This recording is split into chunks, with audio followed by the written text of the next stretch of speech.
Users of financial statements. Let's talk about financial statements and the people who use it for different purposes.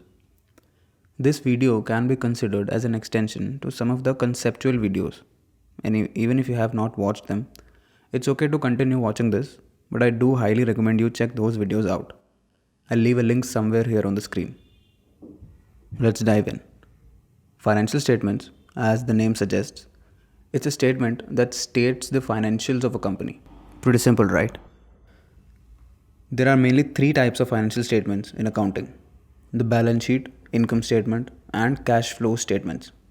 However, there are other types as well, but for the sake of the length of the video, let's stick to these three for now. The objective of the financial statement is to provide financial information to anyone concerned with it. Even though it has many users, the best bifurcation is done through the users of these financial statements. Users are the people who use the information provided in the financial statements for their own purposes. These purposes differ from user to user. We're going to define these users one by one. I'll be discussing somewhere around 10 users, which should pretty much cover the entirety of this topic. Let's start with first, management of the company. The management team needs to determine and define profitability, liquidity, cash flows in order to make operation and financial decisions for the company. Understand it this way: taking any relevant decision for the company without knowing its financial information is like trying to shoot a target with your eyes covered. The chances of it working will be significantly low. Second, customers. Everybody is aware of the phrase customer is king.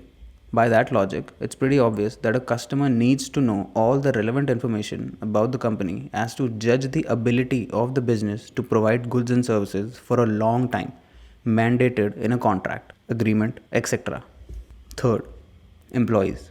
Employees are the most important resource of a company.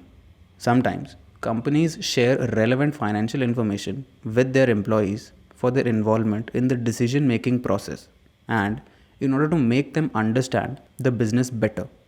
Take it like this: an involved employee is a motivated employee, and a motivated employee is the biggest resource of a company to achieve growth and stability.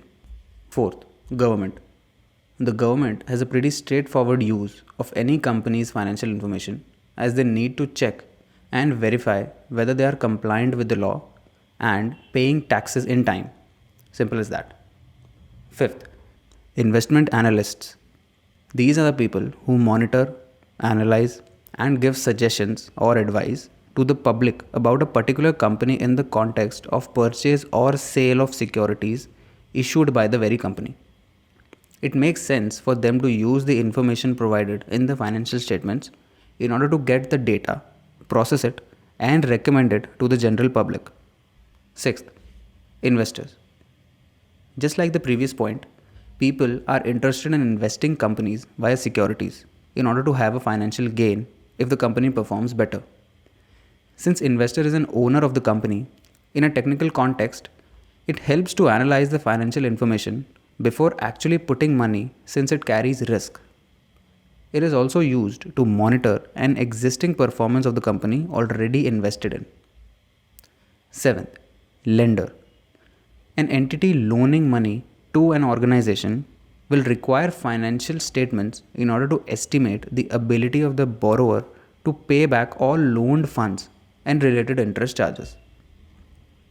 Eighth, rating agencies. A credit rating agency will need to review the financial statements of a company in order to give a credit rating as a whole or to its securities. Ninth, suppliers. Any supplier would require seeing the financials of a company before deciding to give a credit line. And finally, 10th, unions. A union needs the financial statements in order to evaluate the ability of a business to pay compensation and benefits to the union members that it represents. And we're done. I hope you understood every point as I went along. If you still have questions regarding anything I have covered in the video, and if you have any suggestions about the topics I should cover in the upcoming videos, drop them into the comment section.